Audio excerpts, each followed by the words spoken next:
Okay. David, how do we feel the difference between our intuition versus our instinct? Okay, we sort of talked about this before, but let's go a little bit deeper. Okay, so before I sort of hinted, so when we have a little bit of trauma, and it'll depend which one you use, intuition and instinct, we tend to often use more of our heart than our soul.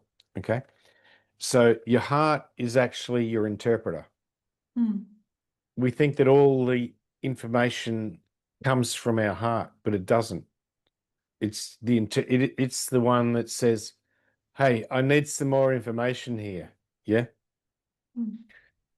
So your instinct is sort of like long-term memory in a ways. Yeah. Tell Where, me more. so it so your instinct is going more on memory. We all have mind, memory, matter in our body. Yeah.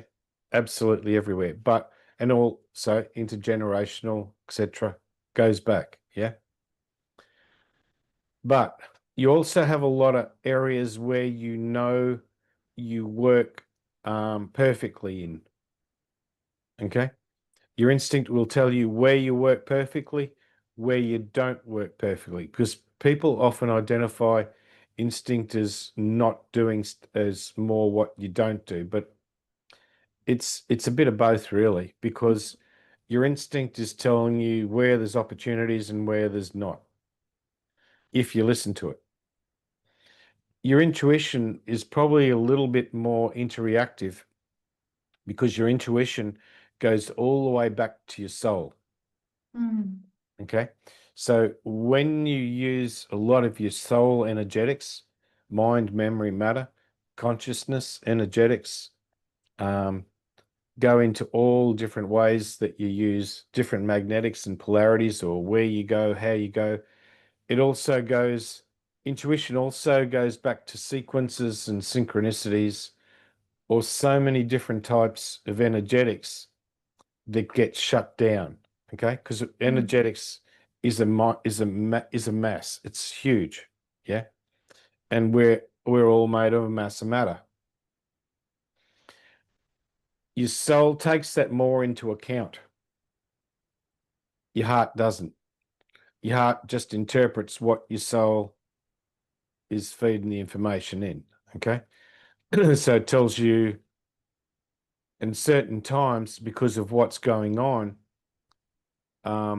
your instinct may not tell your intuition enough, because there's discord between your soul and your heart where certain areas get broken, because your soul and your heart, and your intuition and instinct, is basically, it's actually a channel. Okay. Everyone doesn't realize the channel, but everyone does. Everybody channels, because that's what your intuition and your instinct are. They're channels. Okay. They give direct information. So when you get all these splits in between your soul and your heart with trauma, also you can get them from, you can also get splits from past life of other people. Yeah. If they've had a lot of trauma and you're born into that, and it's sort of like, and then you follow patterns that your parents had as well. Yeah. So that there's certain senses that don't get picked up. So when we learn to turn our energy and move it all the way through our whole entire body, and that's the thing, when we learn to ground, it's not just grounding into the earth. Yeah. Yeah. Grounding is all about moving energy in cycles that move right around in all different ways through your body. And we do that multidimensionally. If you've done a couple of courses, you soon learn how we do that multidimensionally. It's not just as above, as below. We move it around your body in lots and lots of different ways. So also, intuition and instinct don't use vibration, frequency, tones or harmonics like a bang. It's not that type of sound that we use, okay? It uses a light coherence. So it uses light to basically move through your body. Okay, it's a light energy, Mm. and that's how we start to find all this different energy, because it's really hard for that energy to get manipulated, basically. So if it's working perfectly, all those different coherences between your soul and your heart, they move really easily and quickly. Because you've got to get that information so quickly, yeah? Sounds too slow. Mm. Yes, we use in our physical bodies, we use lots and lots of chemical, and we use, loads, chemical, electrical, and all that sort of thing. But they all start through your soul and your heart, because that's what sort of gets a lot of stuff to move. Yeah. So if your heart and your soul are communicating well, Yeah. then Then instinct and intuition, those two exactly. channels can then communicate well. Yeah. So And then, let's and say then, memory, matter, body, because like you know how they say gut instincts or like yeah, this sort that's of right. memory that Exactly. those two can connect and communicate and help us make our choices or just function better. Yeah. Because all those different senses start to coordinate, all work cohesively, rather than, because as a highly sensitive person, when we start off, it's like looking at thousands of all these different little senses. Mm. Okay. And they're all split, which means that when you're highly sensitive, you go from this sense to that sense to this sense and that sense.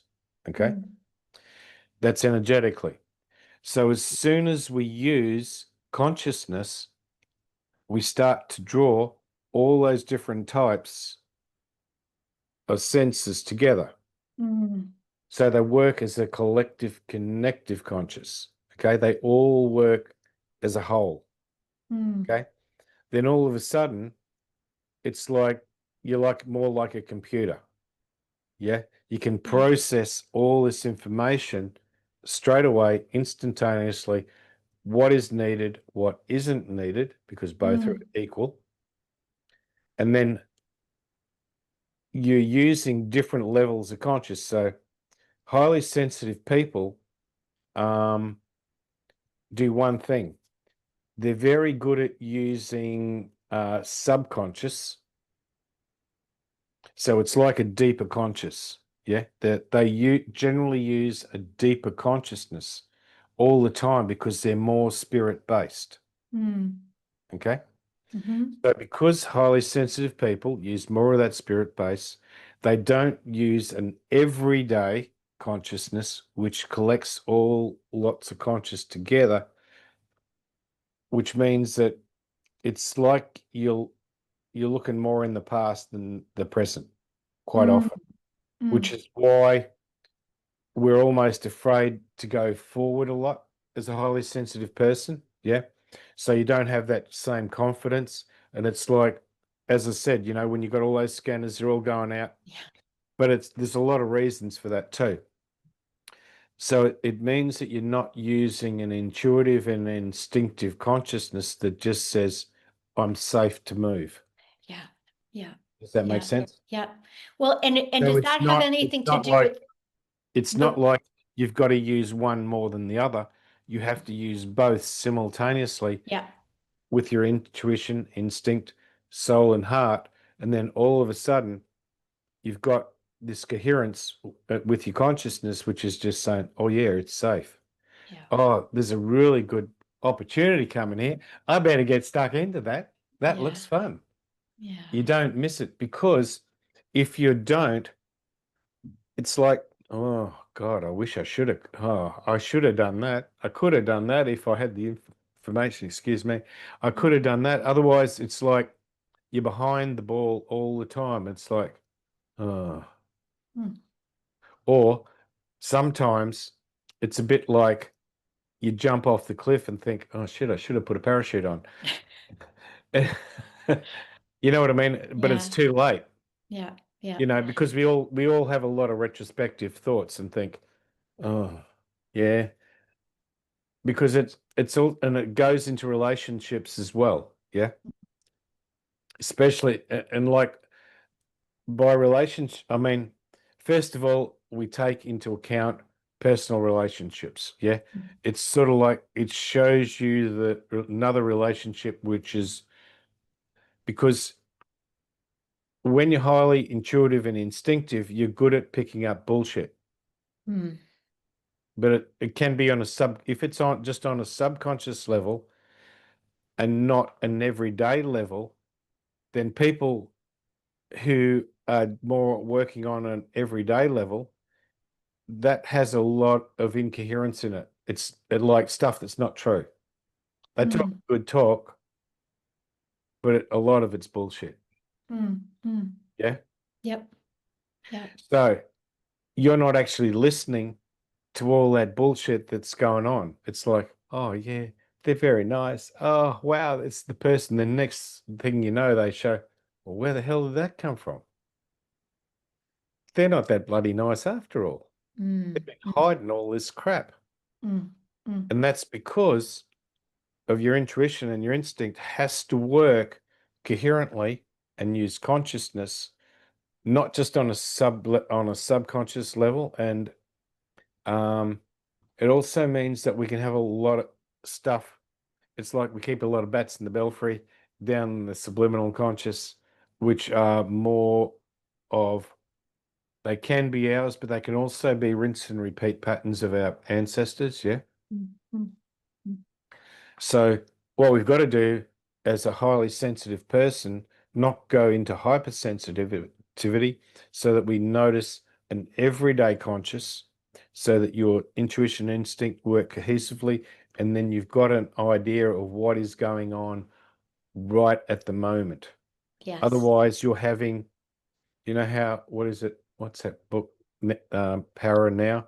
But if you don't, it's got to be a coherent now.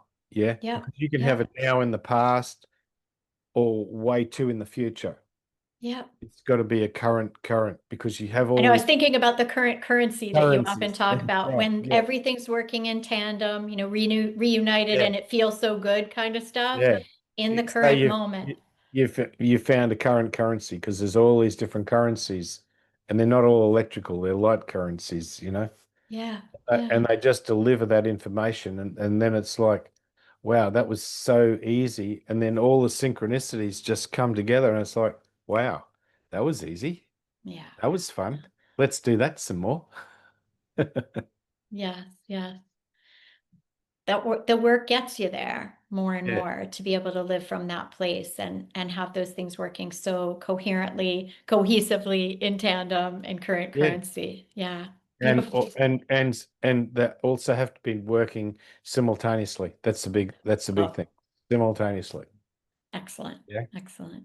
Thank you, That's- David.